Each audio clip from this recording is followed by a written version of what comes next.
tariffs on India for buying Russian oil. Guess what happened last week? The Europeans signed a trade deal with India. The Russian oil goes into India, the refined products come out, and the Europeans buy the refined products. They are financing the war against themselves. So President Trump's leadership, we will eventually end this Ukraine-Russia war. As India prepares to seal what leaders in New Delhi and Brussels are calling the mother of all trade deals, a sharp warning has arrived from Washington. This time the criticism is blunt, public, and pointed straight at Europe, with India caught in the middle of a growing geopolitical storm. US Treasury Secretary Scott Bessent has attacked the India-Europe Free Trade Agreement, accusing Europe of indirectly financing the Russia-Ukraine war. His argument is simple and provocative. Russian crude goes into Indian refineries. India exports refined fuel. Europe buys it, and according to Washington, that loop undermines Europe's own security stance. Speaking to American television, Bessent defended the Trump administration's decision to impose steep tariffs on Indian goods. The U.S. has made much bigger sacrifices than the Europeans have. We have put 25% tariffs on India for buying Russian oil. Guess what happened last week? The Europeans signed a trade deal with India. The Russian oil goes into India, the refined products come out, and the Europeans buy the refined products. They are financing the war against themselves. So President Trump's leadership, we will eventually end this Ukraine-Russia war. From India's perspective, the criticism exposes a clear contradiction. New Delhi has faced tariffs of up to 50% for its energy choices. Europe, meanwhile, is finalizing a massive trade pact that could reshape global commerce even as it benefits from India's refining capacity. The timing matters. Leaders from India and the European Union are set to formally announce the conclusion of free trade negotiations that lasted nearly 18 years. European Commission President Ursula von der Leyen and European Council President Antonio Costa are in India.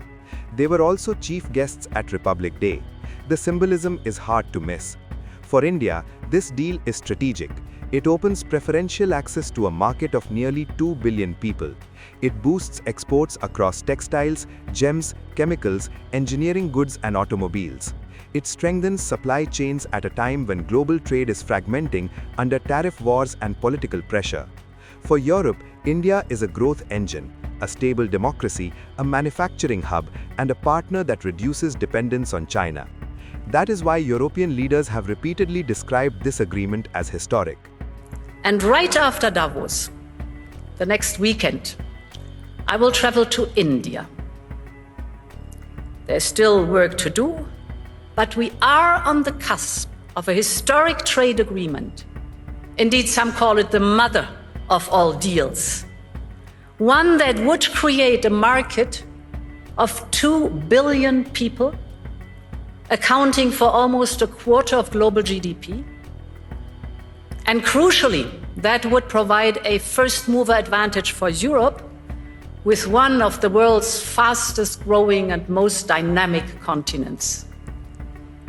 Europe wants to do business with the growth centers of today and the economic powerhouses of this century, from Latin America to the Indo-Pacific and far beyond. Europe will always choose the world, and the world is ready to choose Europe. The US response highlights a deeper divide. Washington believes it is carrying the burden of confronting Moscow. Europe, it argues, is finding economic workarounds. India, meanwhile, insists it is acting within global rules, meeting its energy needs, and contributing to market stability. Indian officials have made their position clear. The deal with the EU is balanced and forward-looking.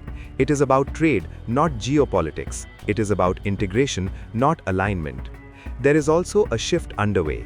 Data shows India's purchases of Russian oil have fallen sharply in recent months. US officials themselves have acknowledged that. And there are hints that tariffs could eventually ease. But for now, the message is unmistakable. India's rising economic weight means every major deal it signs redraws global fault lines. The India-EU agreement is not just a trade pact, it is a statement of autonomy. As pressure mounts from Washington, New Delhi is sending a quiet signal. India will engage all sides, it will protect its interests, and it will not allow its economic future to be dictated by the rivalries of others. The mother of all trade deals has done more than link markets. It has exposed the tensions shaping the next phase of global power.